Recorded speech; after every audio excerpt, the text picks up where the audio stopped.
¿qué tal? ¿Cómo está usted? Muy buenos días, me da mucho gusto saludarle este domingo 29 de septiembre del 2013.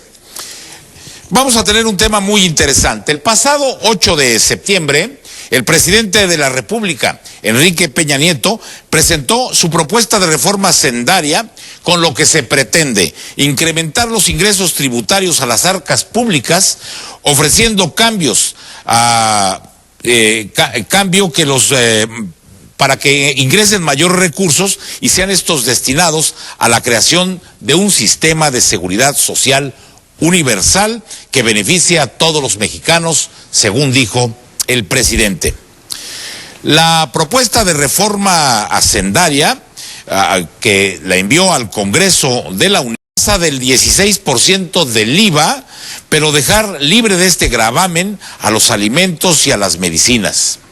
Pero también pretende terminar con los privilegios que no tienen razón de ser, dijo el presidente, para aumentar los ingresos tributarios a 1.4% del Producto Interno Bruto en el 2014. El presidente de la República también propuso eliminar los regímenes especiales, terminar con las ventajas perjudiciales que tienen algunas empresas, colocar tasas progresivas en las que paguen más los que más ganen, gravar las ganancias en la Bolsa Mexicana de Valores.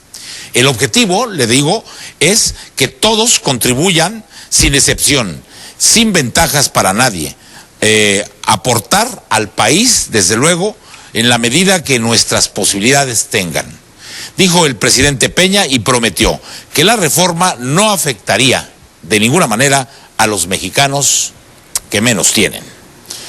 Los ingresos adicionales permitirán al gobierno crear un sistema de seguridad social universal, promete esta reforma, así como un seguro de desempleo para quienes pierdan su trabajo y una pensión general para los adultos mayores de 65 años.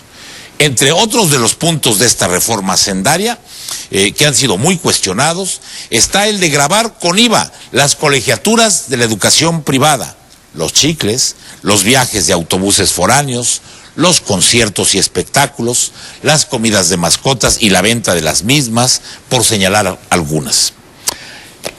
Ante toda esta propuesta y después de que vino el secretario de Hacienda Jalisco hace unos días ante los empresarios y economistas de este estado, pues recibió una serie de críticas a la reforma del presidente, hubo respuestas muy serias de parte del secretario de Hacienda, y por ser un tema que nos afecta a todos, a ricos, a pobres y a clases medias, pues es tema de foro y por eso lo vamos a tratar. ¿Con quiénes?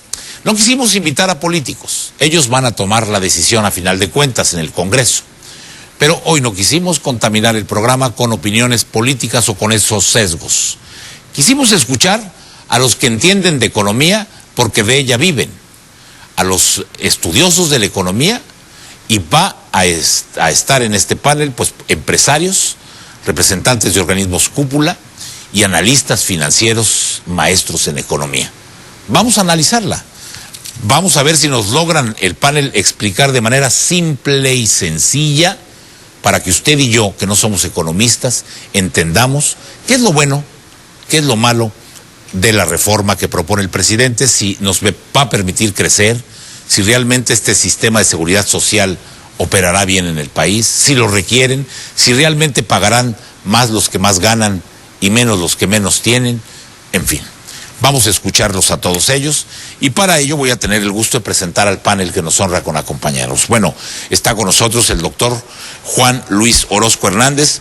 Él es el rector del Instituto Tecnológico de Estudios Superiores de Occidente, el ITESO. Señor rector, buenos días. Muy buenos días. Muchas gracias por estar con nosotros.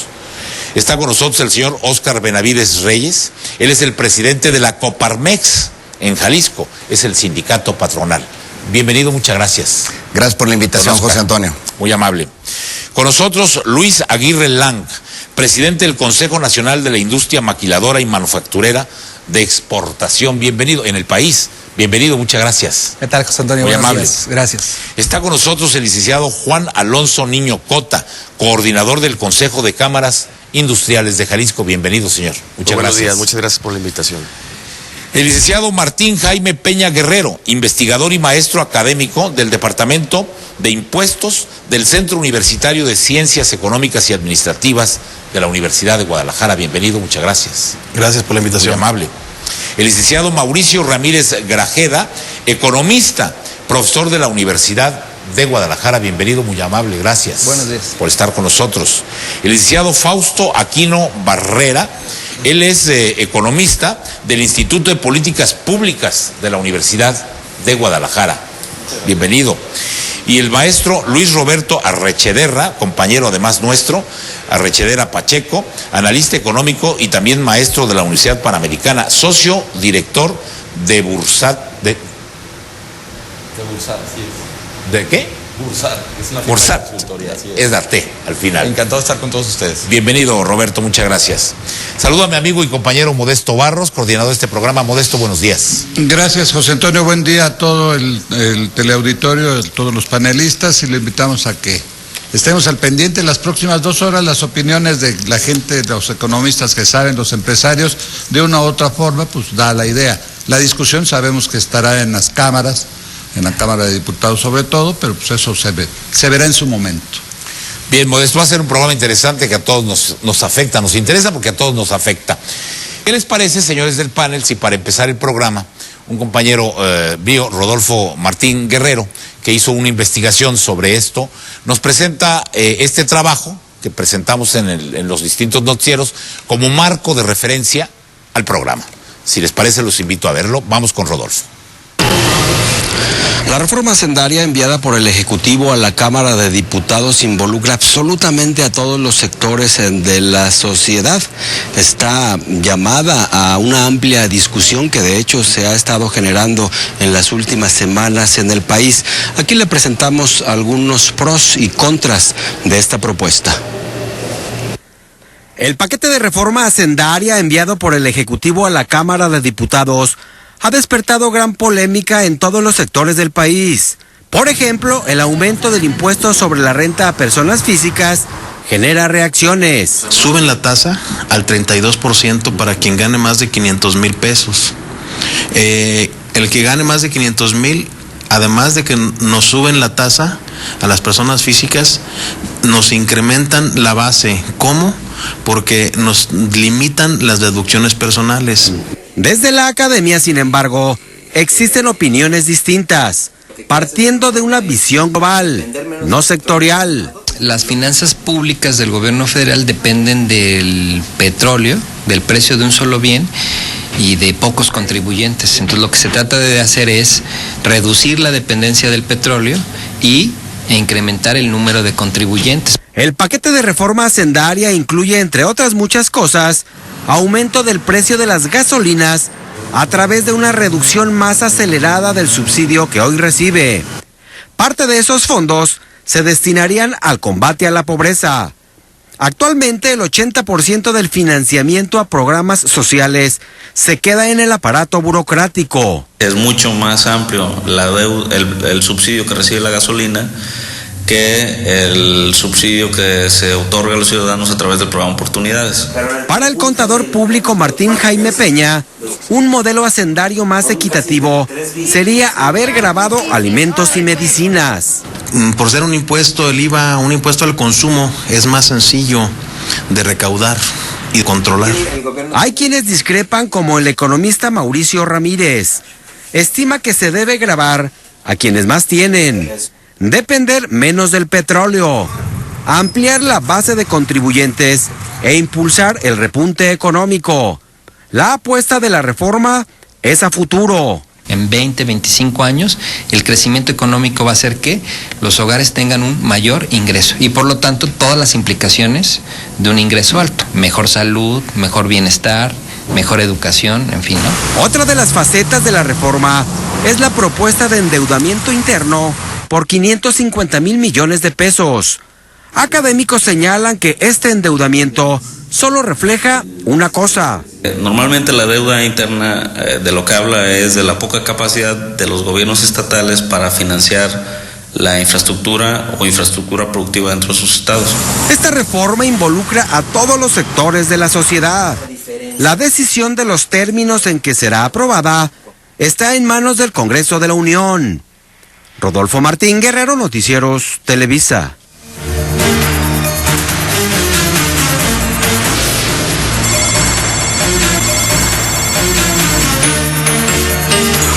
A ver, me gustaría comenzar preguntándoles, porque he oído todo tipo de opiniones con esta propuesta de reforma hacendaria del presidente de la República. Yo quisiera que me dijeran 2, 3 de ustedes o todos, ¿qué es? ¿Una reforma hacendaria o queda en una miscelánea? Porque he oído este tipo de opiniones. Por favor, ¿quién toma la palabra? Don Oscar. Bueno, mire, José Antonio, se habla de que si es una reforma hacendaria, si es una reforma fiscal o si es una miscelánea fiscal. De alguna manera, si es una reforma hacendaria, debe de tener 2 elementos para que sea hacendaria. Debe tener la parte de ingresos y la parte de egresos. En la parte de ingresos están los trabajadores, los profesionistas y los empresarios que pagamos los impuestos, al menos los formales. Y del otro lado, pues están los burócratas que los gastan. Y en esta es la parte que no estamos viendo, en la parte de los gastos, la suficiente transparencia, detalle del qué, quién, cuándo, cómo, dónde, de los gastos. Entonces, sentimos que por la parte de los ingresos se está apretando a los mismos, la misma base de contribuyentes. Creemos que se desaprovechó una oportunidad de oro, que probablemente no se vuelva a dar hasta dentro de unos 5 o 6 años, de poder ampliar esa base a través de los impuestos al consumo. Y estos impuestos al consumo son una recomendación no de algunos técnicos mexicanos, en general es de la OCDE. O sea, el IVA en alimentos y medicinas. En pocas palabras, que si hubiera sido, en Coparmex teníamos una propuesta de 5% y con una serie de mecanismos para proteger a las clases más vulneradas. O sea, no se les desprotege, pero sí se amplía la base. Y con esto se mete a una buena cantidad de gente que está en este momento en la economía informal y que no está pagando impuestos. Eso es un poquito parte de la pregunta. Okay. Pero entonces vuelvo a la pregunta inicial. ¿Para ustedes reforma hacendaria o una reforma fiscal? No, no lo estamos viendo como hacendario. Nos gustaría que fuera hacendario y esto requiere la parte de egresos que se nos detalle mucho mejor. A ver, dígame. Para el sector industrial en Jalisco, que representa el Consejo de Cámaras Industriales de Jalisco, sí esperábamos una reforma hacendaria que fuera propositiva, que impulsara a los diferentes sectores y que nos hiciera más competitivos. Y al momento de que presenten una reforma que es meramente recaudatoria y fiscalizadora, deja a muchos de los sectores que hoy en día son líderes a nivel nacional, que están aquí en Jalisco, fuera de competencia. Es por eso que ante esta gran oportunidad que hoy en día el presidente de la República está presentando las reformas constitucionales, sí veíamos como una oportunidad que esta reforma fuera para impulsar el desarrollo económico de los sectores productivos y no meramente que fuera una reforma que fuera solamente los mismos contribuyentes y no ampliaran esa base gravable. Dígame. No cabe duda, Pepe, que efectivamente el gobierno está visualizando que en el próximo año se requieren mayores recursos derivados de la baja en el crecimiento económico de este 2013. Si recordamos, el año pasado esperábamos todos que creciéramos al 4%, ya se dice que vamos a crecer por abajo del 2%, 1.8, 1.9, según diversos analistas, y eso genera una disminución en el ingreso. Y esta reforma, estas modificaciones que se hacen al esquema fiscal, pues está tratando de disminuir el impacto que tendrá el gobierno en ámbitos de sus ingresos para poder continuar con su gasto. Está muy bien que se tenga pensado hacer una mayor, digamos, distribución de la salud, que haya infraestructura, es muy bueno. Sin embargo, me parece que se quedó corto en el ámbito de buscar impulsar un sector medio de la economía, a la clase media, para poder impulsar mayores generación de puestos de trabajo y también mayor ingreso para el gobierno. Me parece que ahí se quedó muy corto el gobierno y coincido con Oscar en el sentido de que se nos fue una oportunidad de oro iniciando este gobierno. ¿Quién más? Dígame. Bueno, yo quiero hacer un comentario respecto a las primeras 2 observaciones, ¿no? Definitivamente es una reforma hacendaria. El problema es que no se le ha prestado tal vez la atención suficiente al área de la comprobación del gasto. Efectivamente, esta propuesta sí trae un control del gasto, por ejemplo, en las participaciones federales y en las aportaciones federales. Y esto en cierta forma es bueno porque todos sabemos, por lo menos los que estamos en el foro, que las participaciones federales siempre se usan de manera discrecional. Entonces, lo que se pretende con la parte de la miscelánea fiscal es efectivamente tratar de gravar ciertos productos que no se estaban grabando, y digo productos en términos fiscales, no necesariamente de conceptos, de catálogos de productos, de bienes de consumo. Entonces, al hacer esto, sí se compensa la carga fiscal junto con la reforma hacendaria que sí está consolidada dentro de modificaciones, por ejemplo, a la Ley de Coordinación Fiscal. No creo que en los medios se le haya dado suficiente atención, y por eso yo creo que sí es necesario hacer esta enmarcación, ¿no? Bien, ¿alguien más? Dígame, rector. Sí, yo creo la reforma hacendaria en su intención tiene muy buena intención, buena voluntad. Ya en sus mecanismos tiene algunos aspectos buenos, otros muy discutibles. En sí mismo, ciertamente no es una revolución hacendaria. Algunos hablan de que ni siquiera es una reforma, simplemente parches sobre la misma tela anterior. En esa línea sí creo de las grandes deficiencias que tendría, que contradice la intención que presenta de una mayor igualdad, es, desde mi punto de vista también como economista, es que gravar con el IVA todo impuesto directo es regresivo, golpea más al que menos recibe. Los impuestos deberían ir sobre aquellos que más ganan. Por ejemplo, un absurdo me parece a mí, las ganancias sobre la bolsa las grava con un 10%. La educación, las matrículas las quiere gravar con un 16%. Hay una enorme desproporción entre lo que yo gano y lo que yo tengo que pagar, sin meterme todavía al punto concreto. En la medida que se gravara más las ganancias y los sueldos, tendrían, y ampliar esa base también, estoy totalmente de acuerdo, los ingresos serían mucho mayores y tenderían a ser más igualitarios en su reparto.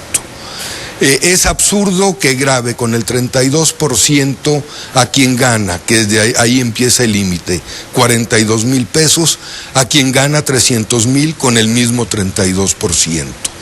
En cantidad de países se llegan los impuestos que tienen que ser progresivos, ascendentes, a un 70-72% a los grandes ingresos.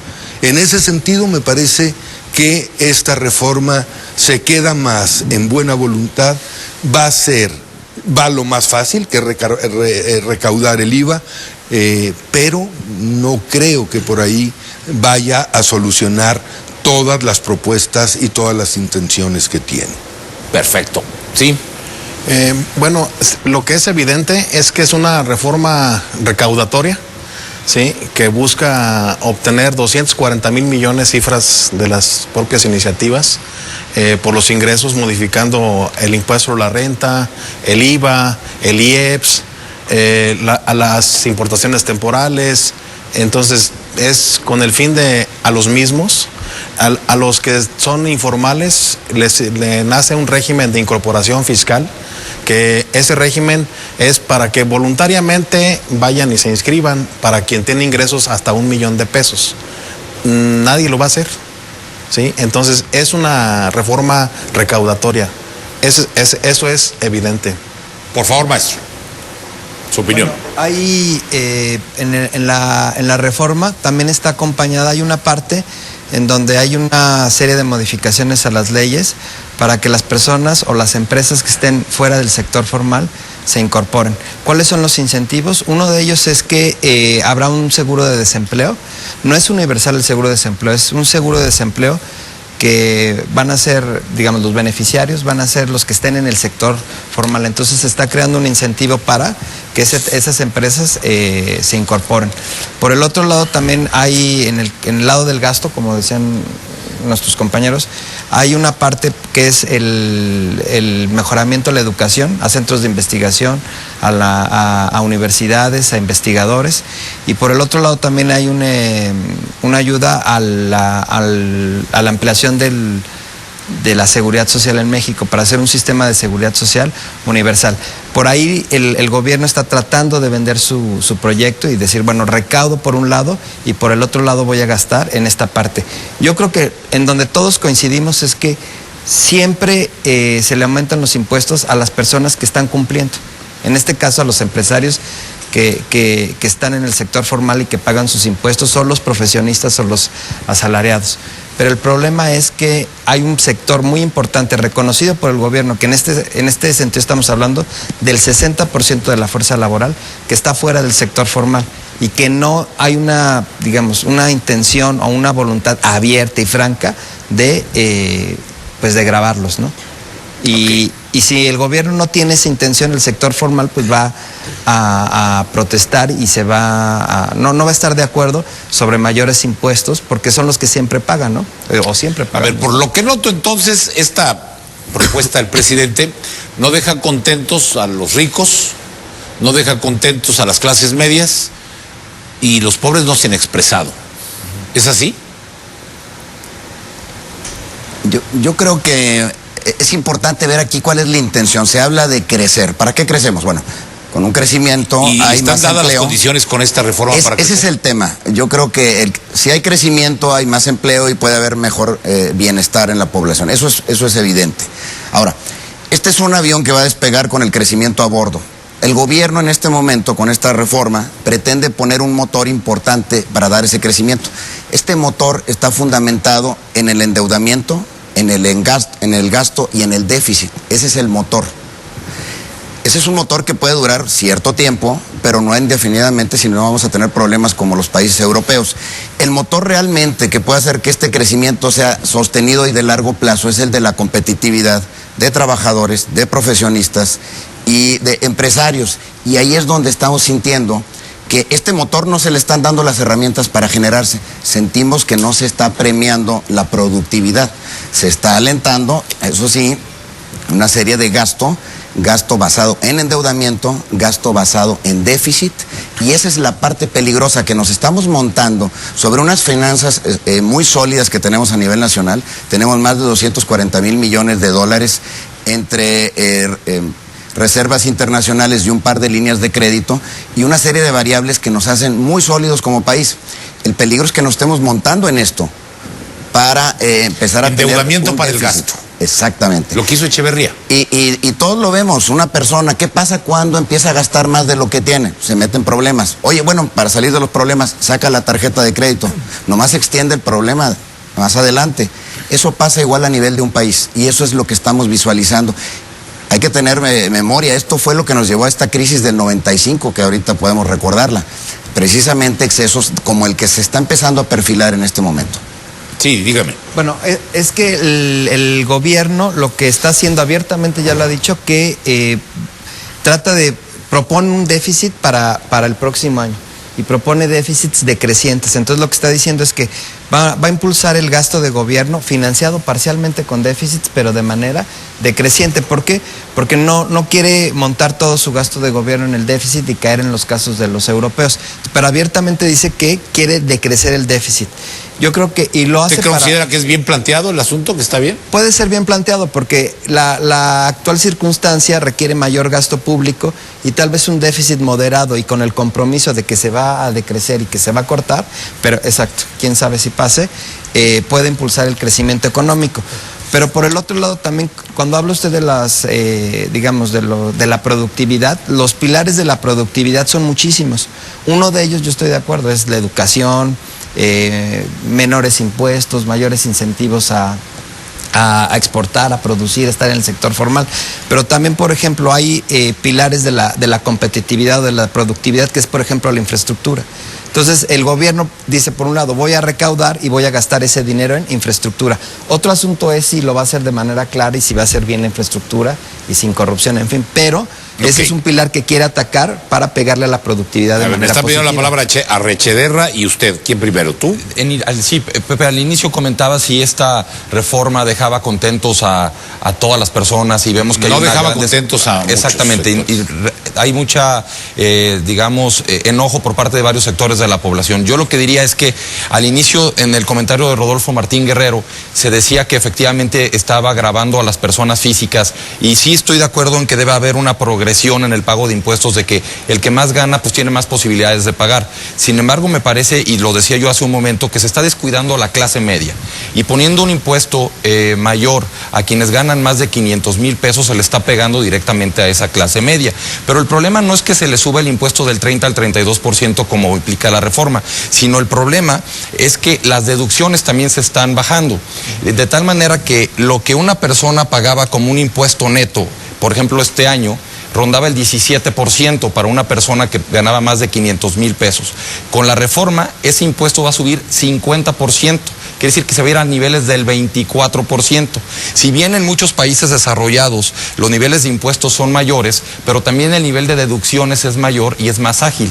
Lo que implica que en países desarrollados la carga fiscal para las personas ronda alrededor del 10%.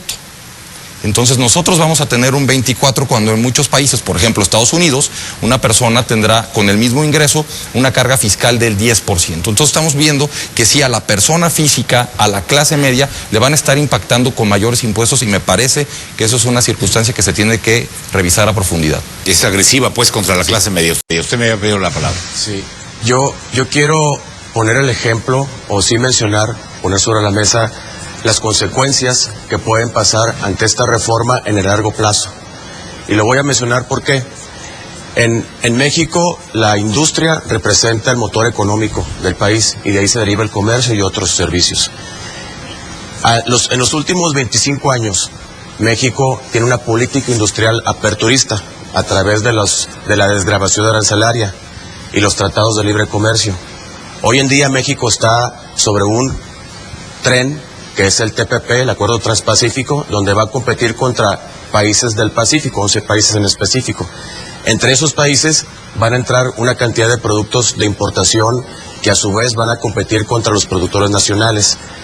El gobierno federal, la misma Secretaría de Economía, viene impulsando esta política en los últimos 25 años, y sectores como el calzado, como muchos empaques en los últimos años. Ante esta presentación de reforma y ante la apertura comercial, lo que va a suceder es que va a dejar en una competencia más complicada. El desarrollo económico del país va a ser más lento, porque los mismos productos van a competir contra otros productores que están subsidiados, como los productos de Oriente, que están subvencionados, que tienen subsidios en los energéticos, y no somos competitivos. Sí somos productivos, y lo hemos hecho ver con los productos con calidad, con diseño, etcétera.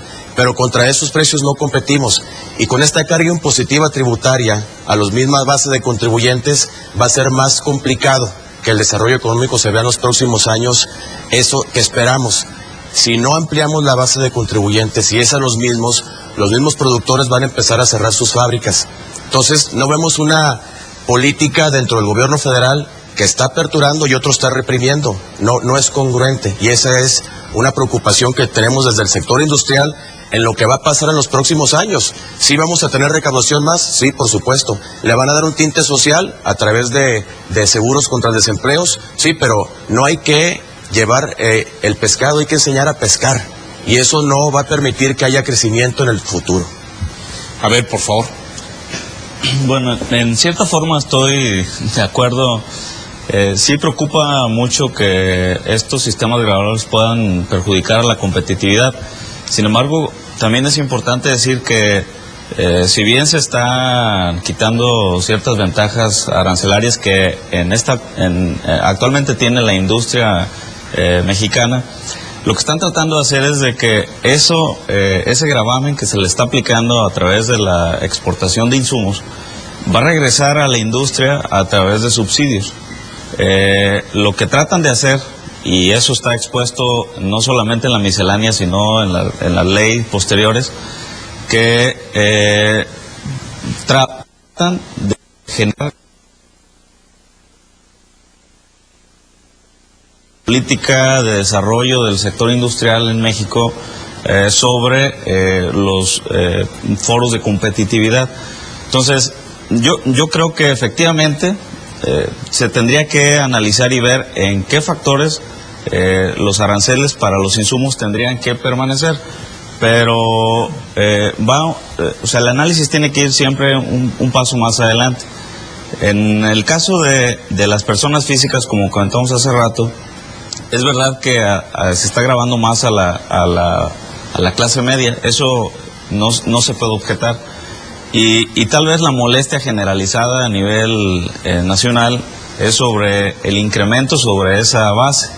Y cómo, tal vez he escuchado yo justificaciones y la verdad es que creo que pueden ser posibles, cómo la clase alta se ha ido reduciendo y se ha ampliado la clase media. Y la justificación es que se ha ampliado la clase media no porque la clase baja sube a la media, sino porque la clase alta está bajando a la media, por el mismo sistema impositivo y la falta de competitividad. Entonces, lo que tratan de hacer con esta política, y está en la justificación, es vamos a tratar de conseguir un poco de más ingresos siguiendo una lógica que está basada en la teoría de lo que está gravándose a través de la industria, se va a transferir en recursos a través de la industria. ¿Cómo? Están tratando de modificar también las leyes de contabilidad gubernamental para que exista una mayor transparencia en la transferencia de los recursos. Entonces yo creo que hay que ver ese punto de vista. Estamos de acuerdo en unas cosas y en otras podríamos no estar de acuerdo, pero sí preocupa la competitividad, pero también hay que ver de dónde están recibiendo sus subsidios, porque después el sector industrial va a decir, oye, lo que pasa es que ya no estoy recibiendo incentivos fiscales para mejorar mi competitividad. Entonces hay que pagar impuestos para recibir esos incentivos fiscales. Bueno, mire, ya los escuché. ¿Quiere hacer algo muy breve? Porque me tengo que ir a pausa. Es nada más hacerle la pregunta. Usted dice que está subiendo, la clase alta está yendo a la media. Yo le pregunto si los ricos pagan una hipoteca o llegan y compran. Yo le preguntaría si los ricos rentan casa. Esos no rentan, señor. A los ricos no les está afectando esta parte. Entonces, al contrario, al afectar la clase media, la están bajando a la clase baja. No la clase alta bajándola a la media. Bueno, pues es una buena acotación. ¿Algo rápido? Sí. Bueno, en cuestión de a qué clases perjudica, decíamos a clase media, que es lo que se está comentando, y a la clase alta. Y hablamos de las personas físicas. Simplemente en la cuestión de vivienda que comenta don Oscar, graban la enajenación. Hay una limitante hasta 1,5 millones, pero graban las rentas, graban las hipotecas. Entonces, alguien que tiene arriba de 1,5 millones de pesos un crédito, entonces a esa persona, pues lógicamente le va a aumentar su mensualidad.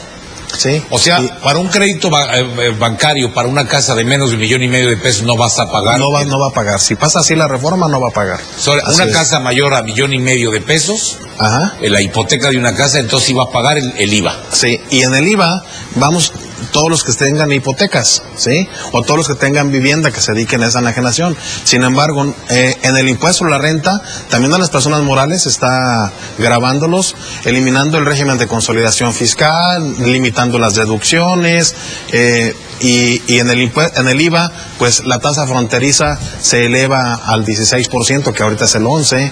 Entonces, sí hay en cuestión de la reforma, el sector joyero.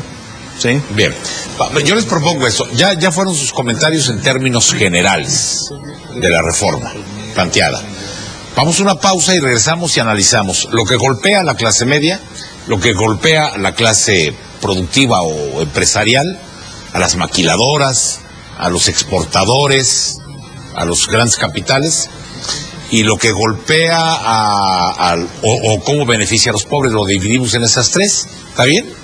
Para centrarnos en...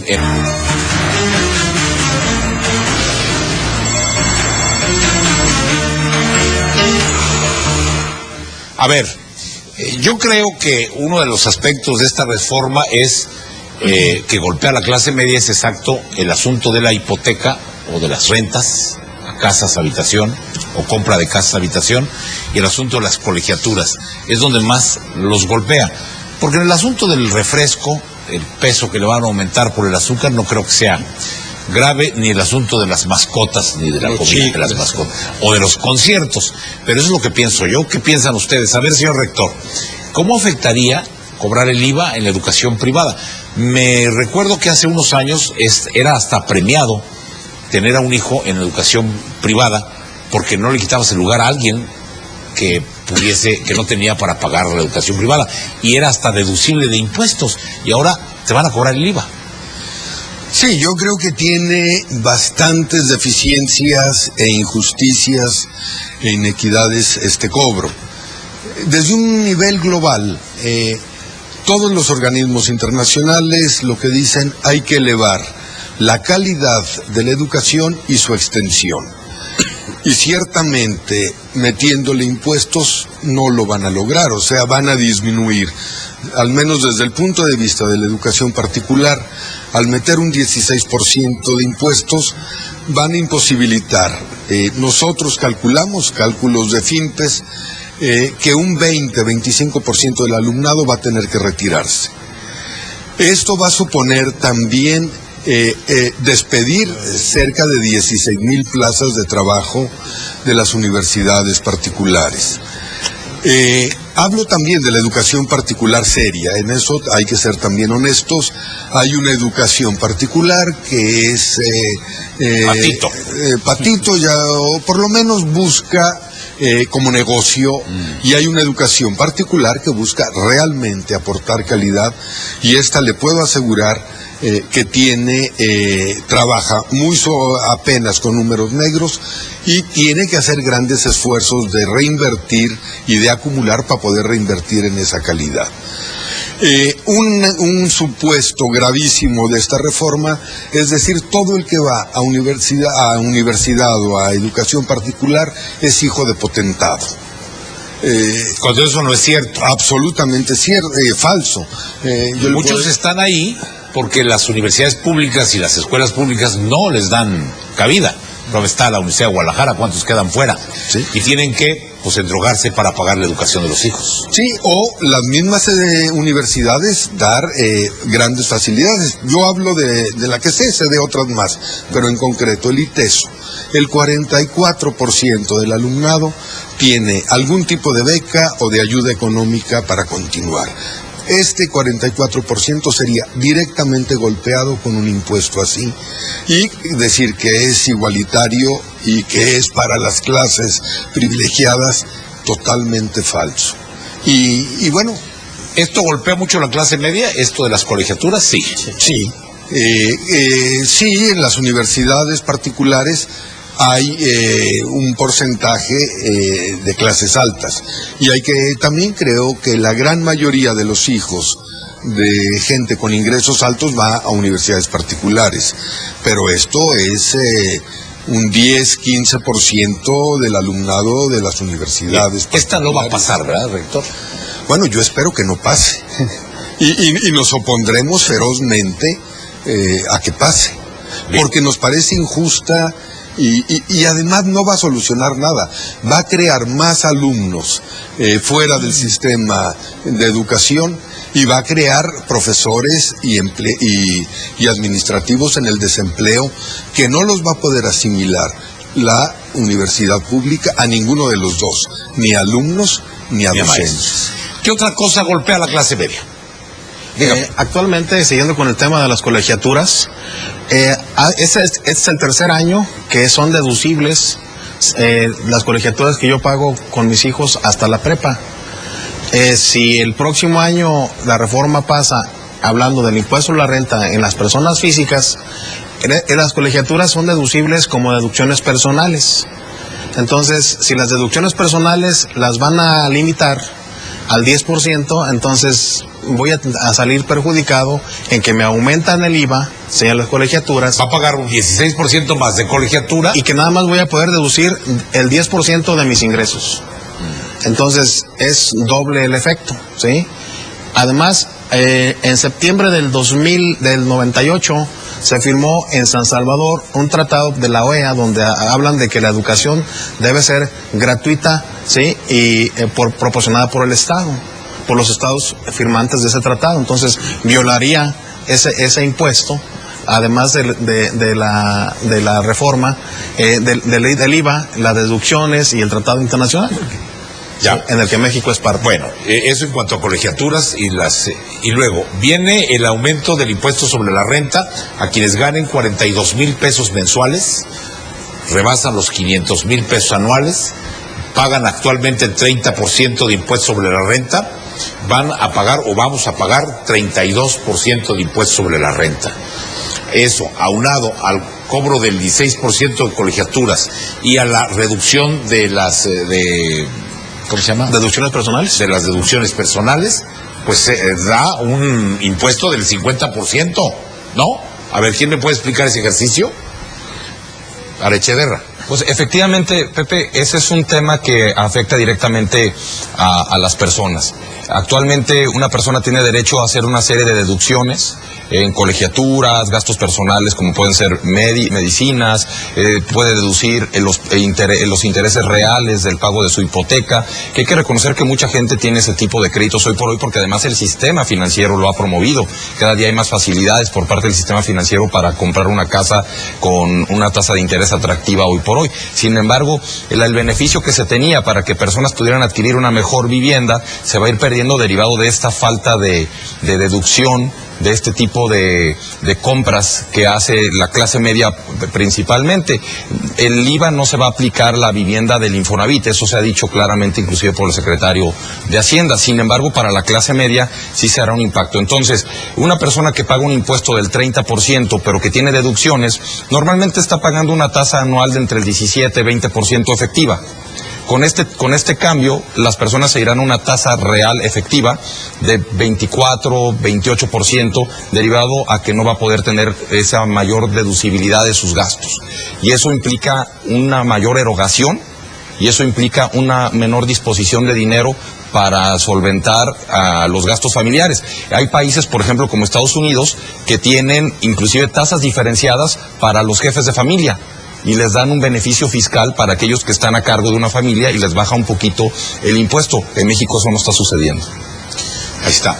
Bueno, vamos haciendo un ejercicio. Una persona que gana 42,000 pesos mensuales, que paga 2 colegiaturas privadas o 2 colegiaturas, y además que paga el coche, y además que está pagando la casa. Esa persona está considerada dentro del 1% de los ricos. El 1% de los ricos, pero está considerada igualmente, según esta reforma, junto con el que gana 400,000 pesos mensuales, que hay mucho ejecutivo y mucho empresario que los gana, y pagan, les van a tasar la misma impuesto sobre la renta, al de 42,000 pesos que al de 300 o 400 o 500,000 pesos mensuales. No me parece justo. ¿Algún comentario sobre eso? Sí, por favor. Sí. Actualmente, en el ejemplo que señalas, esa persona puede deducir esas 2 colegiaturas, puede deducir si es, dependiendo de cuál sea el concepto de sus ingresos, si es por honorarios, por ejemplo, arrendamiento, tiene obligación de arriba de 400,000 pesos, la ley actual, está obligado a hacer una declaración anual del impuesto a la renta. En esa declaración anual, las deducciones personales son los gastos médicos, hospitalarios, de funeral, la póliza de gastos médicos mayores, las colegiaturas, ¿sí? Las aportaciones voluntarias a la Afore, suponiendo que tuviera. Entonces, esas deducciones pueden representar, si hablamos de 42,000 pesos mensuales de ingresos, ya está obligado a hacer declaración, pero puede tener deducciones que suman 150,000 pesos. Y vamos a poner como ejemplo, esos 150,000 se disminuyen a la base de los 500, voy a ponerlo en esa cifra. 500 menos 150 son 350, por el 30% la diferencia, ¿sí? Que es la tasa máxima actual. El próximo año sería 500 menos 50,000 solamente. La base son 450,000. Ese sería su perjuicio en el aumento de la base. Y la tasa, en lugar del 30, 32%. Entonces, sube la base y aumenta la tasa. Lógicamente, esa clase es de 400,000 pesos hacia arriba. En este momento es el límite que yo estoy obligado a hacer declaración anual. Bueno, pues ahí está el ejemplo, ¿no? En un ejemplo de una persona que gana esos ingresos. Así es. Al mes más o menos, le sale totalmente perjudicial. Correcto. Completamente perjudicial. Te acercan más a la clase pobre, sí, que a la clase media, ¿sí, don Oscar? Por ejemplo, tenemos el caso de los repecos, porque hay que ver a esas personas que ganan ¿Qué es los 42. repecos? Ese es otro aspecto. Vamos a hablar de que son empresas chiquitas, ¿sí? Y que tienen un régimen simplificado para hacer la tributación del ISR, del IVA. ¿Cómo del IETU. tributan estas empresas? De una manera muy simple. Fija, ¿no? Sí, de una manera fija, y que ahorita, también, junto con los del régimen intermedio, o sea, se habla ahora de un régimen de incorporación. De entrada, ese dinero que ahorita recauda las entidades federativas pasa a ser recaudado por la federación y después vuelve a las entidades federativas con el criterio que la autoridad determine. Pero ahora esa persona, vamos a ponernos en los zapatos de unos de ellos. Para llevar a cabo, si yo soy un empresario chiquito de estos, a lo mejor pago un contador que me haga estos cálculos, pero ese contador no me va a cobrar tal vez más de unos 1,000 pesos, ¿sí? Ahora con este nuevo sistema voy a tener que manejar esa contabilidad a través de internet, con una serie de cálculos que seguramente el contador le va a llevar el doble o el triple de tiempo de lo que ahorita lleva un régimen simplificado. Entonces va a tener que cobrarle un poquito más. En lugar de cobrarme 1,000 pesos, a lo mejor ya me va a cobrar el contador 3,000 pesos. Pero ya me empieza a meter a mí como microempresario en una dinámica muy complicada, ¿sí? De entrada yo tengo ahora un buzón fiscal que tengo que ir a consultar. A través de ese buzón la autoridad me dice si tengo alguna anomalía o no, y si yo no me entero, pues tengo graves consecuencias. Tengo una situación que es el Código Fiscal, que no se ha hablado mucho del Código Fiscal, pero está terrible, ¿no? Nos lleva a un esquema ya inquisidor de la autoridad, un sistema en el que ellos pueden presumir que estoy cometiendo un delito si estoy calculando planear mis impuestos. Vamos a decir que yo tuve un buen año y tuve una utilidad a lo mejor en una microempresa que ocupa a lo mejor a unas 10, 15 personas, y tuve una utilidad en el año a lo mejor de cercana a 1,000,000 de pesos. Y yo digo, bueno, ahorita ya tengo el elemento para comprar un equipo nuevo, a lo mejor de $500,000 de pesos, para poder potenciar mi crecimiento. Pero según el Código Fiscal de la Federación, puede determinar que por haber hecho esa compra de 500,000 pesos en esa maquinaria, estoy tratando de evadir el fisco, y automáticamente me puede convertir, ya con estas disposiciones están en el Código Fiscal, me puede fincar una presunción de que estoy cometiendo un crimen fiscal, y hasta la cárcel me puede llevar. Es el problema también, que esta reforma está generando un elemento de discrecionalidad en la autoridad, que es sumamente peligroso. Donde hay discrecionalidad hay corrupción, y eso es lo que vemos a futuro. La ley debe de ser muy clara, no ser a juicio de un funcionario que en este momento esté determinando. Entonces ahí es donde muchos empresarios pequeños ven una espada de Damocles, de que si la autoridad determina que estás haciendo a su juicio una evasión fiscal, hasta la cárcel pueden llevarte. En el Código Fiscal, por ejemplo, si usted y yo hacemos una taquería de 100,000 pesos, ponemos en la taquería, ¿no? Después de 3 años usted y yo quebramos. El fisco puede llegar y decir, a ver, les finco un crédito fiscal hasta por 1,000,000 de pesos, y van a la casa y a la de un servidor a embargarnos nuestros muebles, nuestro carro, hasta por 1,000,000 de pesos cuando iniciamos un negocio de 100,000 pesos. Eso está también en el Código Fiscal de la Federación. Nos deja en una situación de ¿Esto está con la nueva reforma todo? Es parte de la reforma, se ha mencionado poco en los medios, porque cada quien pues está yendo al área que le afecta en sus ingresos o en sus egresos. Pero también hay que analizar estos elementos, el poder que le dan, no solamente yo digo que dientes contaminados con bichos de rabia, que cuando te muerden te matan. Entonces, eso es el gran don poder. Oscar, la burra no arisca, la hicieron, hay mucho evasor y mucho trance en este país. Cierto, ¿y dónde dejamos a toda la economía informal? Ahí está un poquito la preocupación. En este momento, 6 de cada 10 trabajadores o de la población económicamente ocupada está trabajando en la informalidad. Yo me pregunto si con esta reforma se va a ampliar eso o se va a disminuir. ¿Cuál es el mensaje que estamos mandando al mundo? Un seguro de desempleo, qué bueno, a lo mejor muchos los vamos a necesitar, en lugar de enfocarnos a producir, a generar riqueza para sacar de la pobreza y la pobreza subirla, no a los ricos y a la clase media, tener más pobres que son los que generan muchas veces los votos, y que ahí está un poquito la motivación que generalmente estamos viendo en esto.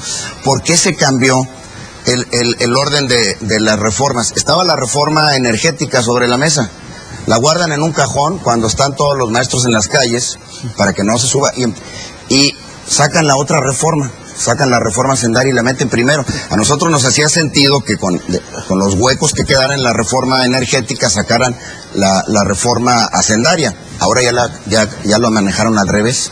Entonces está habiendo una serie de confusiones que no terminamos de entender, y que creo que el elemento político está atrás de todo ello. Modesto. Sí, era lo que comentaba ahorita, preguntarle a don Oscar. El Código Fiscal tiene grandes cambios, por lo que dijo ahorita, viene con muchos cambios en esta... Muchísimos, y que vulnera... Y agresivos, por lo visto. Muy agresivos, y lo peor del caso es que en un Estado de Derecho, lo que impera es que todos tengamos conocimiento exactamente de qué es la ley, y si la rompemos, bueno, ya sabemos cuáles son las consecuencias. Pero si rompemos o no rompemos la ley de acuerdo a la discrecionalidad de la autoridad, ahí es sumamente peligroso.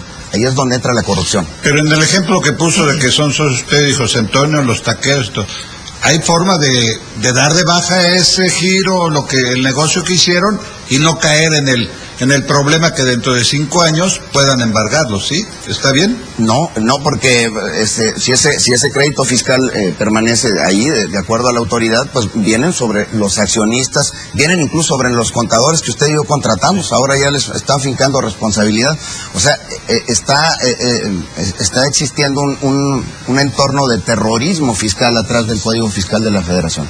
De eso no se ha hablado mucho. No se ha hablado mucho, y es sumamente peligroso. Pues qué bueno que lo señala. Me dejan ir una pausa comercial, regresamos. Eso es para empezar. Bueno, no me explicó lo de los repecos antes de irme a la pausa, porque dijo el secretario de Hacienda, los repecos es una simulación que ha dañado mucho al país, porque es una tasa fija y resulta de que ganan más y no pagan los impuestos. Mire, es correcto. Muchos repecos, la preocupación es que ahora al meterlos al régimen de incorporación, por más que hagamos la temporalidad en el pago de sus impuestos, muchos van a decir, oye, esto ya está muy complicado, Yo antes llevaba un negocito más o menos sencillo y ahora ya me lo están poniendo complejo. Vámonos a la informalidad, unámonos al enemigo. Lo estoy escuchando cada vez más de empresarios. Y eso sería gravísimo. Pero ¿cómo ve el espíritu del gobierno? Ya no quiere repecos, quiere que paguen lo justo, lo que vendan. Es que lo venían haciendo, pero de una manera más simple. Ahora quiere, en un afán recaudatorio, generar una mayor complejidad a través de meterlos a que den su declaración a través del internet, y eso pues ya requiere, mucha gente no tiene tiempo de andar declarando a través de internet, entonces van a tener que pagarle más al contador para que lo haga. Esto habla de complejidad, no de simplicidad. Y entonces van a la informalidad. Más fácil. ¿Usted supone eso? Mucho más fácil. Eso es lo que mucha gente piensa. Entonces cada vez va a ser más estrecha la base de gente pagando impuestos, sosteniendo al resto de las personas. ¿Hasta cuándo vamos a alcanzar eso? Bueno, sí, dígame. De hecho, tomando el tema de los repecos actualmente pueden tener ingresos hasta 2 millones al año. Y la tasa es progresiva conforme a una tabla que Secretaría de Finanzas tiene publicada. El pago es bimestral y lo pagan al Estado. Ese repeco, para hacer la comparación de los 500,000 pesos que mencioné hace un momento, el repeco paga aproximadamente con la tarifa, una tasa máxima lleva un registro en una libreta, ¿sí? Ese es el repeco. Entonces, uno que gane 1 millón de pesos actualmente, un repeco paga el 7% de sus ingresos. Solamente. Al año. ¿Sí? Entonces, ese 7% comparado con el 32% que sería para el de 500,000 pesos, que sí está, que expide recibos de honorarios, de arrendamiento, que es empleado, funcionario. Se dispara, ¿no? Sí, claro. Es completamente distinto. Así es.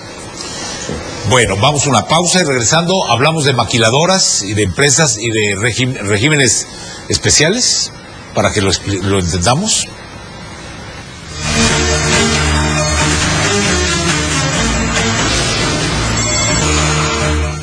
A ver, el sector maquiladoras, adelante. Bueno, no, nada más para sumar al comentario que en el tema de los repecos, para la industria tequilera les va a afectar muchísimo y van a desaparecer otros, porque al día de hoy están pagando el impuesto especial sobre producción y servicio, el 42%, y les van a incrementar al 52%, y sumado del 7% que pagan de repecos al 32%, pues se va ahora sí que todo su ingreso en el puro pago de impuestos y no van a ser competitivos. Entonces, pero si el secretario de Hacienda está diciendo que con los repecos hay una gran evasión fiscal.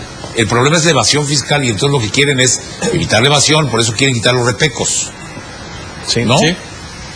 ¿Y lo van a lograr?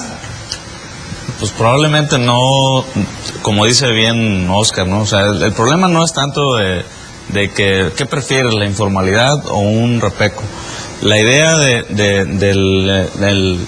empleo o los incentivos fiscales que están generando para motivar a la formalidad es precisamente eso, de que tú digas, está bien, voy a admitir otra modalidad en la que no necesariamente me voy a ir como persona física y pagar el ISR, pero sí acepto hacerlo porque tengo incentivos para hacerlo.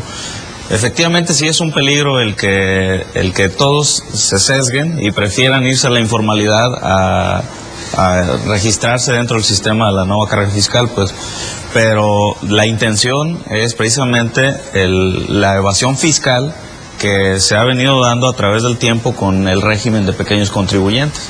Y eso pues todos lo vemos, ¿no? O sea, por lo menos yo puedo decir algunos restaurantes a los que vas y no facturan 2 millones de pesos, son regímenes de pequeños contribuyentes.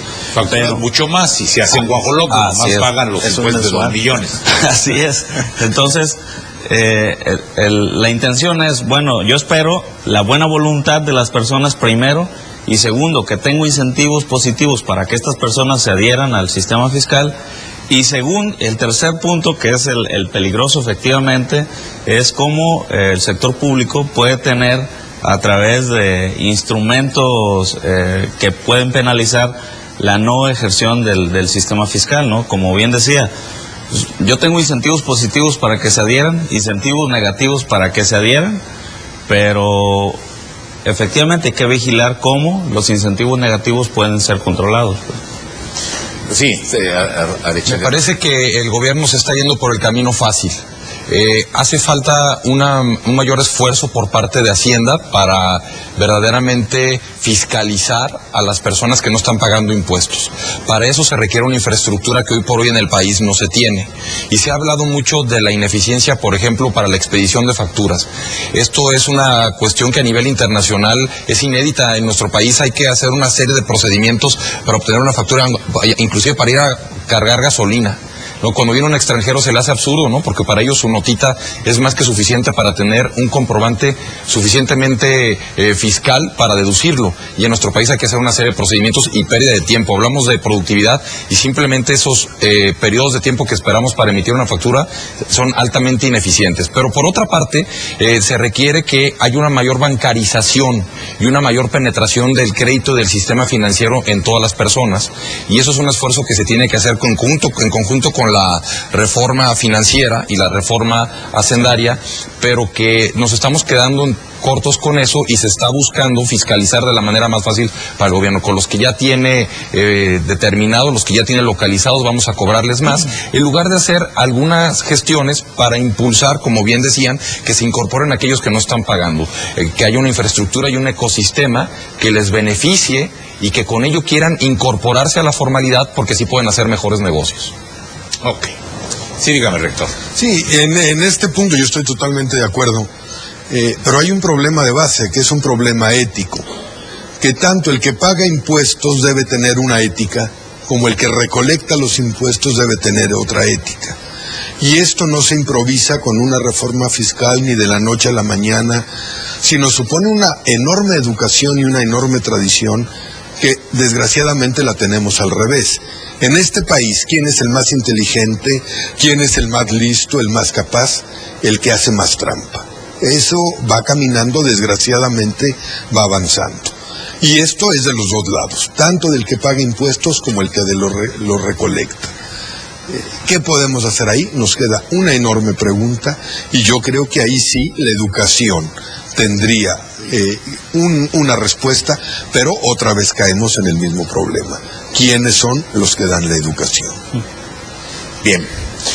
Maquiladoras, la industria maquiladora, hubo señalamientos duros el día que vino el señor secretario de Hacienda y les dijo a Hacienda, lo que pasa es que muchos maquiladores simulan, que dicen que importan todo o que exportan todo y que la verdad lo hacen ni en el 5% para evadir impuestos. Todo es para acabar con la evasión. A ver, usted que es el representante de los maquiladores, ¿esta propuesta hacendaria cómo golpearía o apoyaría a las maquiladoras y qué resolvería?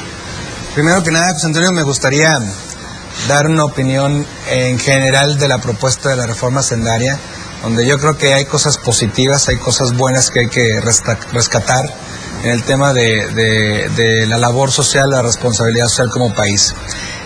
Sin embargo, yo creo destacar que hay dos motores principales a grandes rasgos. Uno es el motor interno, el mercado de consumo interno, y otro es el mercado exterior, el mercado de comercio exterior.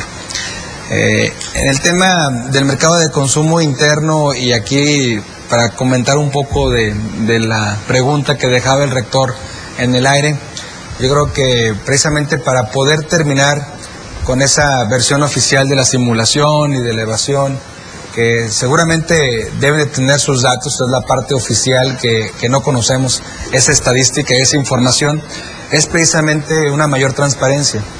Y debemos de trabajar en una base de confianza. Y la confianza parte primeramente de 4 elementos: tener una credibilidad, ganarse una credibilidad tanto el que paga como el que administra los impuestos, ¿sí? Generando los canales de comunicación y de transparencia que le permitan a la ciudadanía económicamente activa y que contribuye saber en qué se está haciendo el gasto público y si ese gasto público va enfocado en la participación ciudadana de ese Plan Nacional de Desarrollo, de esos planes estatales de desarrollo, y que va enfocado a proyectos que nos permitan tener mayor productividad y competitividad en la actividad que hacemos. Y para eso hay que tener talento, tener capacidades formadas en la educación, en el adiestramiento técnico, para poder generar resultados positivos. A eso es como se construye la confianza y la credibilidad, ¿no? En el tema del mercado exterior o el comercio exterior, la industria maquiladora y manufactura de exportación, que este año el Consejo Nacional cumple 40 años, así que aprovecho para invitarlos a celebrar aquí en Jalisco del 6 al 10 de noviembre en nuestra convención nacional. Hoy en día tenemos 6.200 plantas productivas en el país y contribuye con el 65% de ese mercado exterior, de esas exportaciones no petroleras del país, que el año pasado generó ingresos o divisas netas por más de 41,000 millones de dólares y que hoy emplea al 54% de los trabajadores de manera directa e indirecta, que suman casi 9 millones de trabajadores, es algo directos e indirectos en el sector manufacturero del país. Para el país, un pilar económico del país. Y en esta propuesta de reforma hacendaria, definitivamente, pues vemos dos aspectos en específico que nos inquietan y que han venido generando una incertidumbre muy grave y una falta de confianza, porque la incertidumbre es eso, es una falta de confianza para la inversión extranjera directa en el país. En este tema, pues obviamente es el tema del gravar con IVA las importaciones temporales y de eliminar también la exención del IVA para esas transferencias de operaciones entre empresas maquiladoras de exportación, que estamos con mucho trabajo formando clústeres productivos en todo el país. El clúster de la electrónica, de la automotriz, autopartes, aeroespacial, médico, textil, confección, y que en esas transferencias de operaciones, precisamente para eliminar costos logísticos y operativos, pues ahora se está proponiendo gravar con IVA esas transferencias que va a limitar o desincentivar esa integración y esa proveeduría en las cadenas o sea, productivas. para todo lo que ustedes compren como proveeduría, les quieren cobrar el 16%. Exactamente, y aparte, pues obviamente el esquema de la industria maquiladora de exportación que nació en 1964, cuando termina el programa Bracero, precisamente pues pertenece a ese tipo de proveeduría, a esos tipos de trabajos, no son propiedad de las empresas instaladas en México, sino de los corporativos multinacionales, son los dueños de esa maquinaria, de ese equipo, de esos insumos que se están cobrando, y que con este tipo de propuestas en materia de IVA, pues va a desincentivar fuertemente la integración de mayor proveeduría, no solamente nacional, sino también de la manufactura encadenada que ya se ha venido desarrollando en estos clústeres regionales.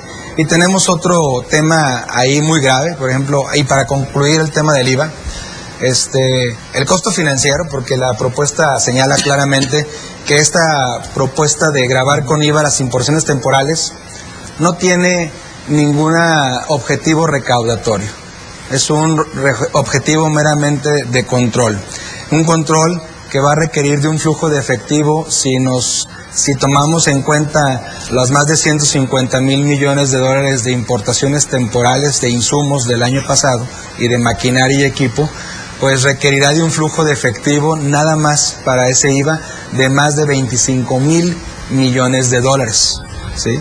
Que si consideramos que es solamente una medida de control y no recaudatorio, porque nos lo van a devolver ese IVA al momento que demostremos la salida o la exportación de los productos manufacturados en México para el mercado de consumo mundial, donde estamos compitiendo la industria de exportación mexicana, pues obviamente pues es un sistema de control que es muy costoso, y que obviamente ese impacto del flujo efectivo va a requerir de financiamiento, y ese costo financiero lo único que va a hacer es encarecer el costo de la manufactura global en México, y vamos a perder competitividad como país para seguir manufacturando esos productos que se consumen en el mercado global.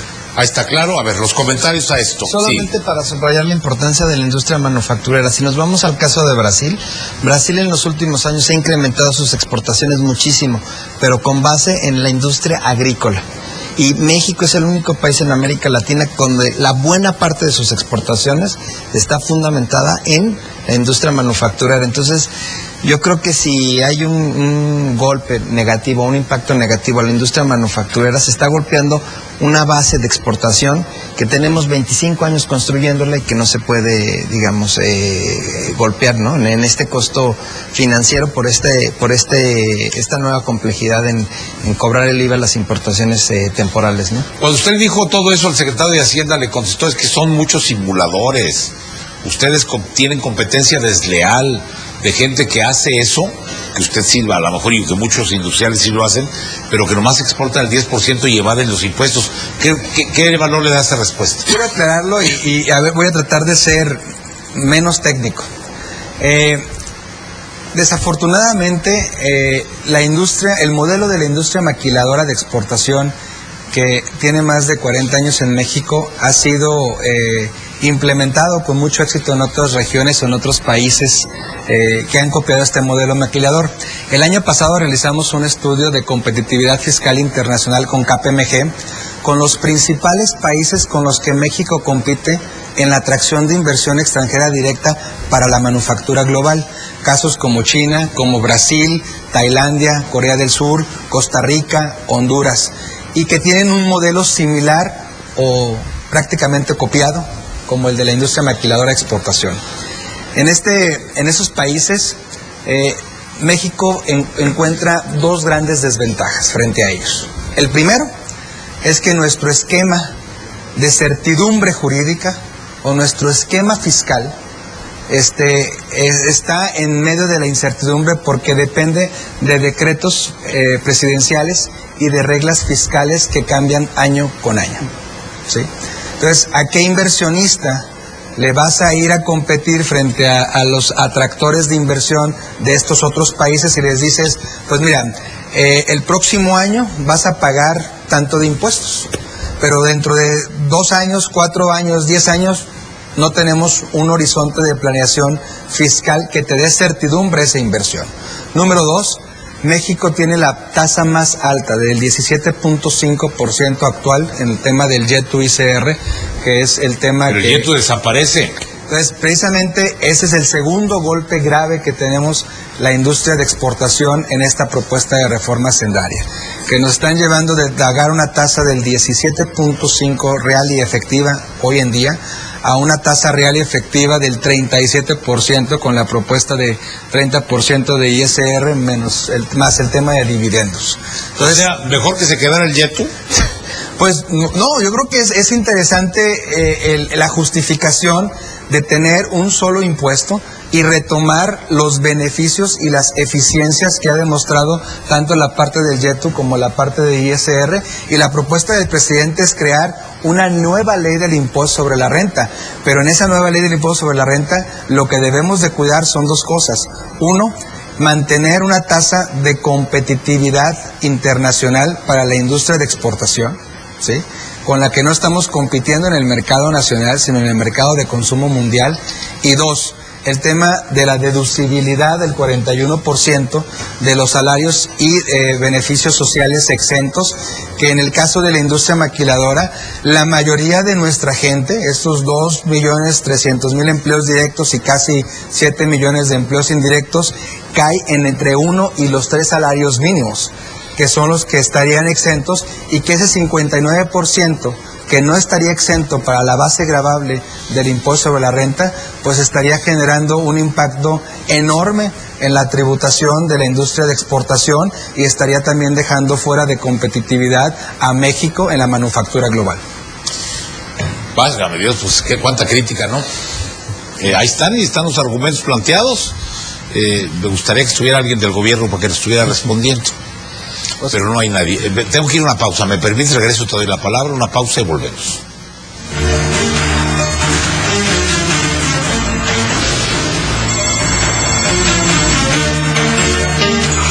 A ver, comentarios a lo que acaba de decir el señor y que no me ha contestado de los evasores, y creo que hay varios comentarios rápidos para irnos a otro tema. Usted, por ejemplo. Sobre el tema de las exportaciones, en Jalisco hay un sector muy importante que también exporta 950 millones de dólares anuales, que es el joyero, que al día de hoy representa 20,000 empleos formales y otros 10,000 indirectos, ¿no? El IVA que se le está imponiendo a las exportaciones los va a dejar fuera de competencia internacional, porque los metales es una materia prima que en otros países es similar. Pero adicional a ese, son precios internacionales. Adicional a ese está cobrando un 7.5% de la extracción de minería. Eso va a dejar libre de competencia un sector que es fundamental para el Estado en términos de divisas y de generación de empleos. Y es donde también se está imponiendo la ley antilavado, que ahora van a tener que estar registrando todos sus clientes, y va a ser una carga administrativa muy importante también, y es un tema que también está dentro de este planteamiento y deja fuera de competencia un sector que en Jalisco hoy en día es líder a nivel nacional, y es una problemática que también está sobre la mesa. Pues también le afecta a los joyeros. Bueno, usted quería decir, para la evasión fiscal, ¿qué hacer? Bueno, hay muchos temas, por ejemplo, pero si quiere lo toco después cuando hablemos ya de los trabajadores, que quiere usted entrar. Entonces, nomás con que me conteste él, porque no me contestó. Mira, José Antonio, en Index consideramos que entonces esta propuesta de control para gravar el IVA, con IVA las importaciones temporales, para poder detectar a esos evasores o simuladores, nosotros hemos construido y hemos hecho propuestas desde el año 2001 al SAT, específicamente para generar lo que hoy ya tenemos, un control que se llama empresas certificadas. Y ese control de empresas certificadas, que desafortunadamente, yo desconozco los datos oficiales porque es un dato que aún no nos han compartido de cuántos evasores estamos hablando en la industria maquiladora de exportación. Por lo pronto es un dato que pues, solamente se ha reservado el SAT. Yo creo que ahí hemos puesto sobre la mesa importantes temas de certificación y de control. Y el propio INEGI señala, por ejemplo, hay La industria maquiladora tiene 6.200 registros en todo el país con una importante presencia. Aquí en Jalisco genera hoy en día más de 650,000 empleos directos e indirectos y eso es lo preocupante del tema, ¿no? Y en esta propuesta de certificación vemos que el 80% de las empresas con programa IMEX en el país tienen más de 5 años. Están localizables, identificadas. Entonces es muy difícil que estén evadiendo. Hemos propuesto que implementemos controles de certificación y de verificación domiciliaria, así que a través de reportes electrónicos trimestrales, a través de la ventanilla única de comercio exterior, etcétera, donde midamos, número 1, el sector productivo y el nivel de riesgo. Y número 2, que sean para empresas nuevas, precisamente que pudieran estar haciendo ese tipo de situaciones con escasos activos, con bajo o nulo empleo, localizadas en domicilios no industriales, por ejemplo, ese tipo de análisis inteligentes que permitan a la autoridad señalar en ese periodo de maduración de 1 a 3 años, pues implementar controles y certificaciones con mayor seguimiento. Pero no, imagínate el tema de estar haciendo 6.200 devoluciones mensuales del IVA que estás exportando de las importaciones temporales. Si hoy en día, si bien te va entre 45 a 60 días hábiles, te andan devolviendo el IVA si está todo bajo control y no hay datos o información adicional que solicitar. Entonces, es una carga administrativa que le estamos estimando de $100 millones para el sector. Desconozco si también ya evaluó el SAT cuál va a ser su carga burocrática y cuánta gente tendrá que contratar adicional para poder efectuar esa devolución efectiva y en tiempo. Creo que está claro. A ver, señor rector, ¿me pidió la palabra? Sí, brevemente. Yo tengo delincuentes en un barrio, no voy a bombardear el barrio para acabar con los delincuentes. Yo tengo evasores fiscales, ciertamente, pero no puedo yo atacar a todo un ramo productivo para acabar con los evasores. El gobierno tiene que afinar muchísimo mejor su mira para ir tras los evasores. Perfecto, dígame. Sí, en relación al IVA, en cuestión de lo que se pretende gravar las importaciones temporales, como se está comentando, en la cuestión de la tasa 0% que existe actualmente del IVA, alimentos, medicinas, etcétera, ¿sí?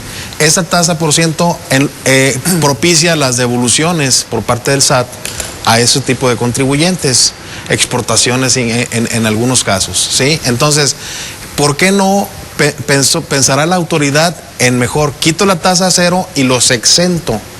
¿Sí? El exentarlos es, ya no les devuelvo, ¿sí? Y el IVA que pagan se va contra el impuesto sobre la renta. Es una deducción. Entonces, eso va a hacer que mi base del impuesto sobre la renta sea menor. Mis deducciones aumentan. Eso va a propiciar que tenga una menor recaudación en el impuesto sobre la renta.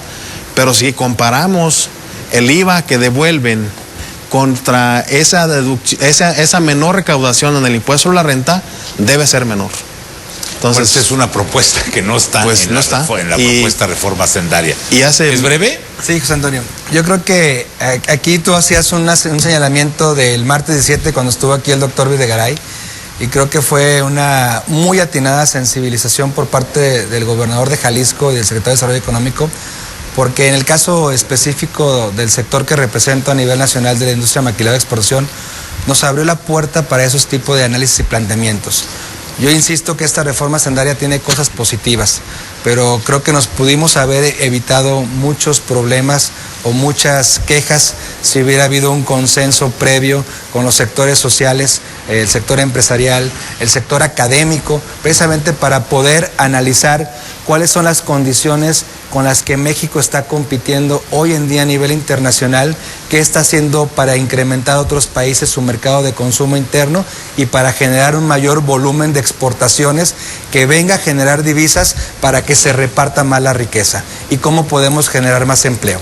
Ahí el tema principal desde nuestro punto de vista es que la mejor manera para poder distribuir la riqueza en cualquier país del mundo es a través de la generación de empleos. A mí me parece que la reforma hacendaria adolece de varios planteamientos estratégicos. Desde hace varios meses hemos escuchado el tema del momento México. a nivel internacional, donde una de las principales características del momento México es que, además de que se están generando reformas estructurales, se ve a México como un país sustituto para el crecimiento que ha tenido Asia en el ámbito de las manufacturas, y me sumo con esto. Entonces me parece que con este tipo de cambios se está golpeando a lo que a nivel internacional se le denomina momento México, y que se estaba pensando que generaría un mayor crecimiento económico. Tan solo el viernes pasado, el INEGI dijo que el personal ocupado en la industria de manufactura había bajado 0.6% en el mes de septiembre con relación al mes de agosto. Si esto es el segundo mes consecutivo que había bajado, cuando en todo el año había estado subiendo el personal ocupado. Y todavía no estamos a niveles del 2008, cuando empezó la crisis financiera a nivel mundial. Me parece que si tomamos en cuenta estos factores, estratégicamente estamos golpeando a un sector que genera muchos empleos a nivel nacional, genera muchas divisas a nivel nacional, y que además apoya el tema de estabilidad del tipo de cambio, y que con estos cambios podemos estratégicamente estar vulnerando la posibilidad de crecimiento económico para el país. Bueno, a ver, ahora díganme, pues, ¿qué tiene de bueno? ¿Qué sí le reconocen? Bueno, se mejora mucho la simplificación al quitar el dieto. Y si no lo mencionamos enfrente del doctor Videgaray fue porque el Estado Mayor Presidencial nos dijo, previo a la reunión, no hay tiempo, concrétense a lo que no les gusta, lo que les preocupa, y lo bueno no lo pongan. Por eso no lo mencionamos, por eso nos hemos concentrado en los temas que nos preocupan. Pero evidentemente la eliminación del dieto es muy buena. Ahora, lo que nos preocupa un poquito son cuáles son los elementos que van a generar este crecimiento. Este crecimiento que necesitamos para darle empleo a cerca de 1 millón de personas por año a nuestro país, que ahorita estamos cubriendo un poquito más de la mitad nada más. ¿Qué está pasando con toda esta gente que no queda contratada? En el pasado se iban a Estados Unidos. Ahorita esa válvula de escape se ha cerrado. ¿Por qué? Porque es mucho más costoso ir allá, es menos rentable ir allá, es más riesgoso, y finalmente aquí hay más elementos. Ahorita ya tenemos seguro popular, tenemos ahora, pues vamos con estos elementos, vamos a tener el seguro de desempleo, el de retiro, y pues mucha gente ya prefiere quedarse aquí. Pero entonces volvemos a la pregunta, ¿qué vamos a hacer para darle, en el caso de Jalisco, de esos 80,000 empleos que necesitamos generar cada año, cómo le vamos a hacer para generar esos 35,000 que nos están faltando? Y que esos 35,000 cada año pues se van, en el mejor de los casos, a la informalidad, que ahí no se paga impuestos. Y cuando trabaja uno en la informalidad, el 70% de las personas que están trabajando en la informalidad ganan entre 1 y 3 salarios mínimos, o sea, es muy pobre, y no tienen beneficios de casa, ni de seguridad social, y ni mucho menos de retiro. Pero si se meten a la formalidad, vamos a pensar que somos un trabajador ya en la formalidad, y ahorita ganamos 5,000 pesos mensuales por sueldo, y 1,000 pesos en prestaciones, en fondos de ahorro, de despensa, etcétera. En este momento se paga impuestos nada más de esos 5. Esos fondos de ahorro, despensas, etcétera, sobre eso no se paga impuesto. Entonces, ahora en este momento, con este planteamiento, también se está encareciendo la mano de obra, porque lo que está haciendo es que ya no hay extensión en esos elementos. Entonces, el empresario lo que va a hacer es muy fácil. Bueno, pues a mí te estaba pagando 5 más 1, ahora te los pago los 6,000 pesos, pero ya los 6,000 completos generan impuestos. Son impuestos que le están costando ya al trabajador. Y eso no lo está viendo tampoco la gente. Sí, porque el costo social es más elevado para el empresario. Efectivamente. Entonces también le va a pegar tanto al que está el trabajador en la informalidad, que es 6 de cada 10, como a esos 4 de cada 10 que están en la formalidad, también le va a pegar. Entonces le está pegando a todos. El tema medular es cuál es el mensaje que estamos transmitiendo con toda esta reforma hacendaria. ¿Qué es lo que estamos premiando y qué es lo que estamos castigando? Y eso cómo nos deja parados ante el escenario mundial. ¿Qué mensaje estamos mandando? De que vamos a crecer con gasto, con endeudamiento y con déficit. Mucha gente va a decir, bueno, pues es un país muy interesante para invertir en el corto plazo, porque si ese es su motor de crecimiento no va a durar demasiado tiempo. Entonces van a ser más especulativos las inversiones en nuestro país. Si son inversiones de largo plazo, tiene que tener una sustentabilidad de desarrollo, de generación de riqueza, que es la que genera empleo. Y como dice Luis, pues entre más empleos hay, es la mejor forma de repartir la riqueza, no quitándoles a los ricos y dándoles a los pobres, porque entonces al rato nos vamos a quedar con puros pobres. Sí. Yo quisiera adicionar algo de lo que comenta Oscar, José Antonio, que es muy importante. El promedio de los sueldos que se pagan en la industria maquiladora de exportación dentro del sector de manufactura es casi un 25% mayor al promedio de las empresas no exportadoras del sector de manufactura. Y es que muchos de los beneficios adicionales a los de ley que otorga la industria maquiladora de exportación les permiten precisamente generar una mayor derrama del consumo en el mercado local, en el mercado doméstico. Esta propuesta de la nueva ley del impuesto sobre la renta está motivando, empujando a eliminar y a quitarle esos beneficios adicionales a las prestaciones de ley a ese tipo de los trabajadores. Y eso va a perjudicar directamente no solamente la bolsa del trabajador, sino también va a perjudicar a un mercado de consumo y de proveeduría local y nacional que tenemos en 24 estados del país. En promedio, alrededor de los análisis que tenemos al año, la industria maquiladora y manufactura de exportación genera una derrama solamente en sueldos, salarios y beneficios de poco más de 6.300 millones de dólares al año en todo el país. Entonces, imagínate ese dinero, sácalo, porque definitivamente si se mantiene la propuesta de la reforma sanitaria como está, no me queda la menor duda de que la industria de exportación se va a ir del país, ¿sí? Hoy en día ya no está generando inversión, ya están paradas las inversiones, ¿sí? Y la salida de las empresas va a ir siendo gradual. Imagínate dejarle después de un plazo ese ingreso, esa distribución de la riqueza de casi 9 millones de trabajadores de manera directa e indirecta en el país y de 6.300 millones de dólares nada más en sueldos, salarios y beneficios. ¿Qué vamos a hacer? A ver. Bueno, sobre la pregunta expresa de qué tiene de bueno, la verdad es que sí tiene muy pocas cosas muy buenas, ¿no? Yo destacaría, además de la eliminación del IETU, el control que están proponiendo acerca del gasto en participaciones y en aportaciones federales. Lo que proponen es que, por ejemplo, algunos fondos de las participaciones, de las aportaciones federales, sí puedan ser directamente direccionados a inversión en infraestructura. Del Fondo de Fomento Municipal tienen un control mejor, ¿no? Lo que mucho nos preocupa, no solo yo, por ejemplo, comparto el punto de vista de la industria maquiladora, es una industria muy importante en el país y todos estamos conscientes también del gasto público, ¿no? O sea, no puedes seguir financiando la infraestructura con deuda. No se venía haciendo y a todos nos preocupa de que de haber tenido una tasa de crecimiento a lo mejor a lo largo de un periodo de tiempo, para no decir periodos de gobierno, con la recesión en la que nos hemos encontrado, hemos incrementado el gasto público. El gasto público finalmente repercute en por qué no hay incentivos para las empresas, por qué no se generan empleos, y que el sector público tal vez se preocupa a lo mejor por los programas sociales. Entonces, el redireccionamiento del gasto se está tratando de hacer a través de la parte del control de las participaciones y las aportaciones federales, y eso es algo importante, ¿no? Pero en sí, pues hablar del ISR, pues a todos nos molesta, ¿no? Y el que no se hayan grabado, por ejemplo, alimentos y medicinas, pues sí, efectivamente afecta a muchas personas por el lado del consumo, pero también es verdad que somos el país con el menor número de conceptos de consumo grabados. Entonces eso también se tiene que analizar, y tal vez el impuesto a los insumos a las exportaciones, por ejemplo, lo que se va a gravar, pudiera obtenerse los mismos beneficios si se gravaran algunos conceptos de consumo con IVA.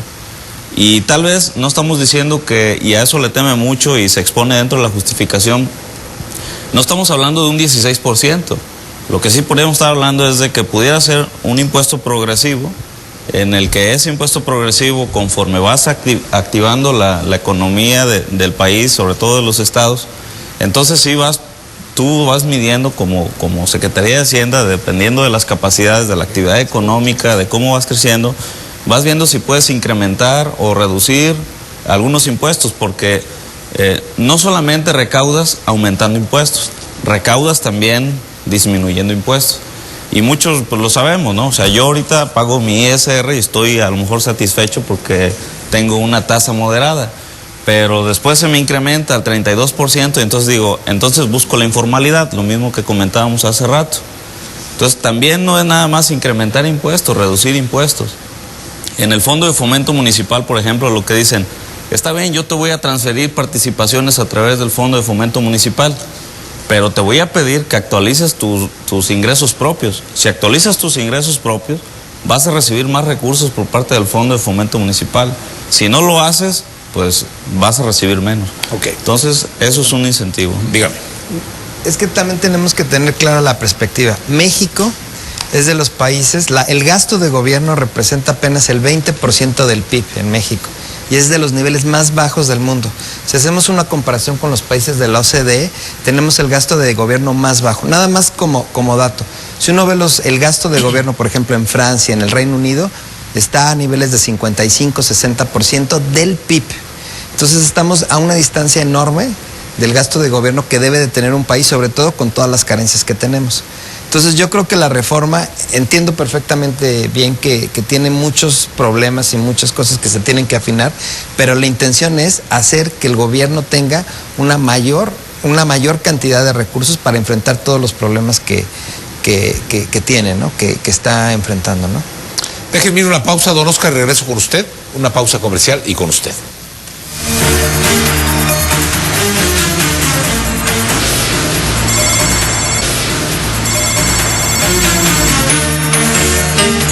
A ver, don Oscar, me pide la palabra.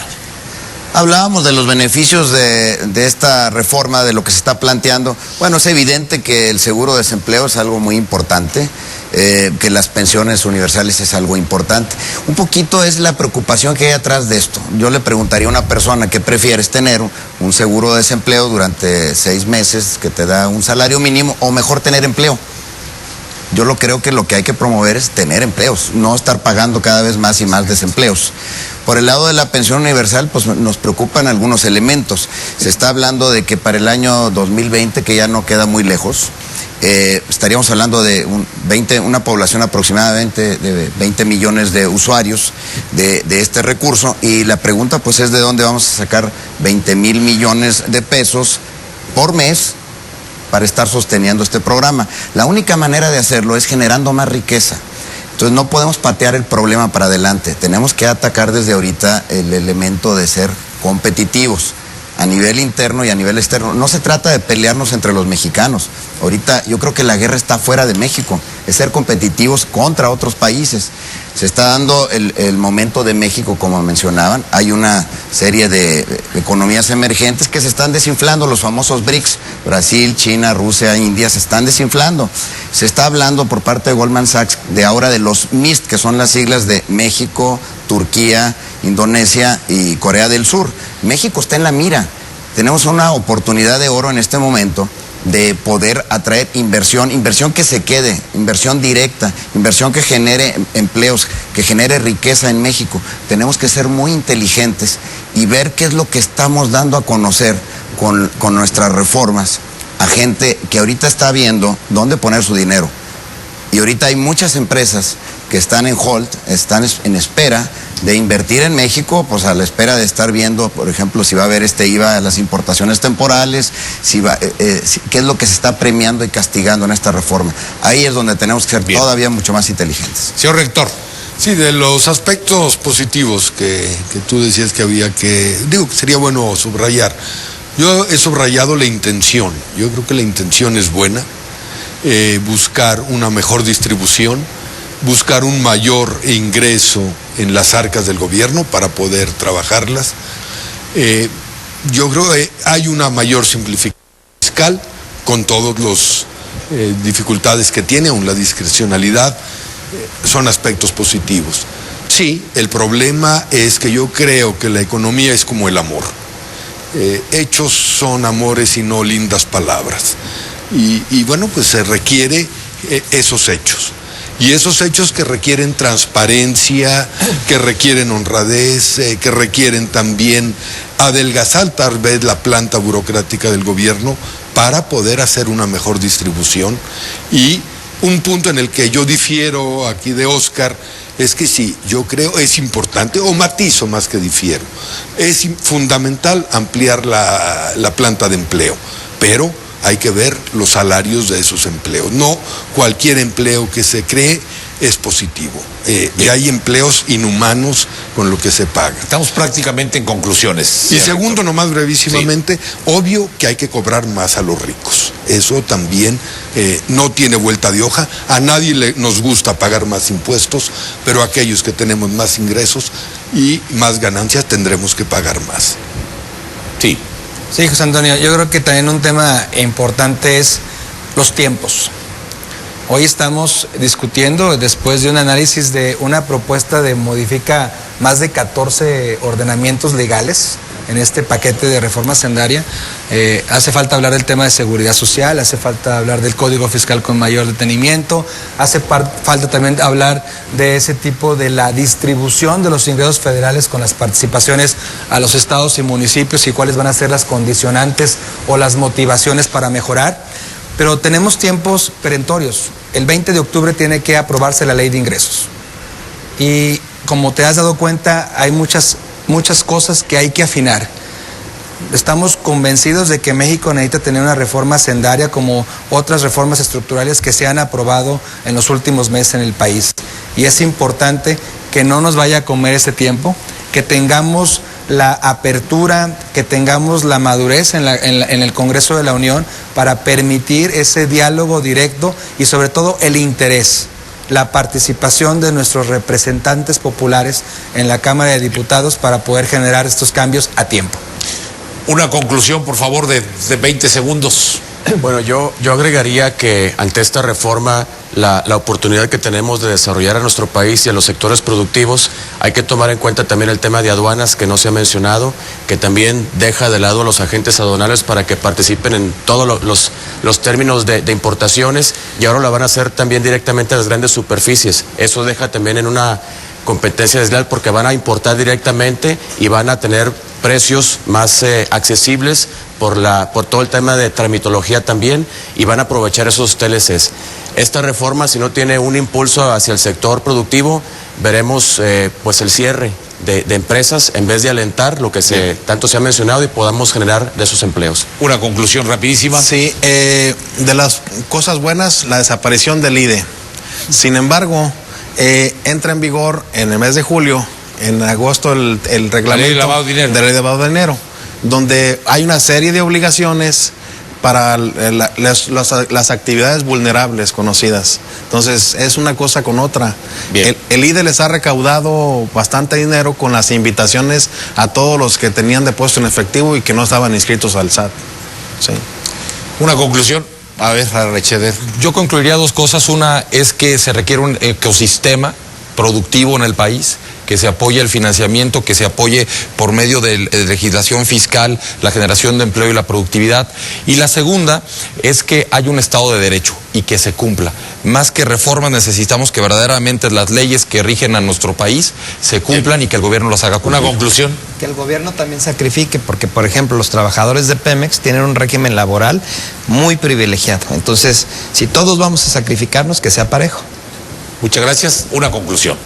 Bueno, la conclusión tal vez sería que la propuesta de la reforma hacendaria efectivamente tiene sus deficiencias y que se deben de atender, pero también hay que rescatar la parte del control del gasto público de las entidades federativas a través de la nueva ley de conexión fiscal. Pues señoras, señores, hoy le dieron una criticada espantosa a la reforma que presenta el presidente. Por lo visto se desahogaron, los señores marcaron su postura.